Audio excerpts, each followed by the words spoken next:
देश की राजनीति में उत्तर प्रदेश का जिक्र आम हो जाता है, क्योंकि यहाँ की 80 सीटें, 80 लोकसभा सीटें देश में एक बड़ा इम्पैक्ट डालती है। ये जो कहें कि दिल्ली की सत्ता पर जो भी पार्टी काबिज होती है, उसे उत्तर प्रदेश की राजनीति में एक बेहतरीन प्रदर्शन करना पड़ता है। यही वजह है कि यह भी कहा जाता है कि दिल्ली की सत्ता का रास्ता उत्तर प्रदेश से होकर गुजरता है। लेकिन दिल्ली से सत्ता पाने के लिए सबसे बड़ी चुनौती सभी राजनीतिक पार्टियों के लिए पूर्वांचल के रण को घेरना है, क्योंकि वहां की जो पूर्वांचल की सीटें हैं, वहां पे उम्मीदवार एक बेहद दमदार प्रवृत्ति के माने जाते हैं। यही वजह है कि पूर्वांचल की रणनीति में जो उम्मीदवार चुनावी मैदान में उतारे गए हैं, आज हम उन्हीं की चर्चा करेंगे और बात करेंगे पूर्वांचल के रण के उम्मीदवारों की। लोकसभा का चुनावी समर अपने चरम पर है। उत्तर प्रदेश की 80 लोकसभा सीटों पर 7 चरणों में मतदान होना है। पहले चरण में पश्चिमी यूपी की सीटों पर वोटिंग होगी, जबकि आखिरी 6ठे और 7वें चरण में पूर्वांचल में वोटिंग होनी है। पूर्वांचल के 3 मंडलों यानी आजमगढ़, मिर्जापुर और वाराणसी की 12 सीटों में से एनडीए ने 11 और इंडिया गठबंधन की ओर से 8 प्रत्याशियों के नाम घोषित कर दिए गए, जिसके बाद से पूर्वांचल का सियासी तापमान बढ़ना शुरू हो गया है। पूर्वांचल की कई बड़ी सीटों पर दिग्गजों की टक्कर देखने को मिल रही है। ऐसे में यहाँ के चुनाव पर हर किसी की नजर टिकी हुई है। शुरुआत देश की सबसे वीवीआईपी सीट वाराणसी से करते हैं, जहां प्रधानमंत्री नरेंद्र मोदी चुनावी मैदान में हैं। बीजेपी ने अपनी पहली सूची में ही यहां से प्रधानमंत्री नरेंद्र मोदी के नाम का ऐलान कर दिया था, जबकि गठबंधन में यह सीट कांग्रेस के खाते में गई है।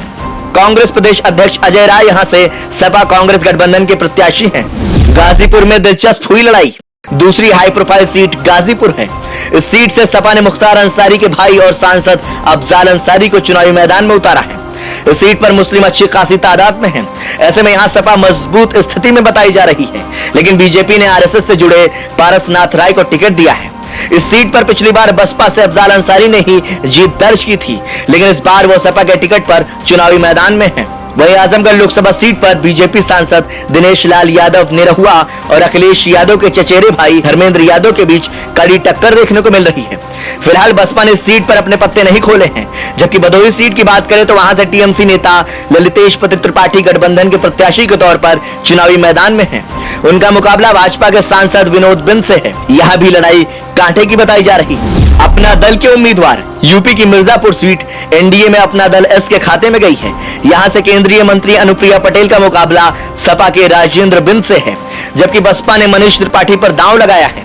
वहीं लालगंज सीट से बीजेपी ने नीलम सोनकर, सपा ने दरोगा प्रसाद सरोज और बसपा ने इंदु चौधरी को टिकट दिया है। इसके अलावा घोसी लोकसभा सीट की बात करें तो वहां पर एनडीए ने सुभाषपा नेता अरविंद राजभर, सपा ने राजीव राय और बसपा ने बालकृष्ण को टिकट दिया है। इन तीनों के बीच ये चुनावी जंग त्रिकोणीय होती नजर आ रही है, जबकि चंदौली सीट से बीजेपी ने महेंद्र नाथ पांडे, सपा ने वीरेंद्र सिंह और बसपा ने सत्येंद्र कुमार मौर्य को चुनावी मैदान में उतारा है। जबकि यूपी की बलिया सीट की बात करें तो वहां से बीजेपी ने पूर्व प्रधानमंत्री चंद्रशेखर के बेटे नीरज शेखर को टिकट दिया है। वहीं जौनपुर में बीजेपी ने कृपा शंकर सिंह और मछली शहर से बीपी सरोज को टिकट दिया है।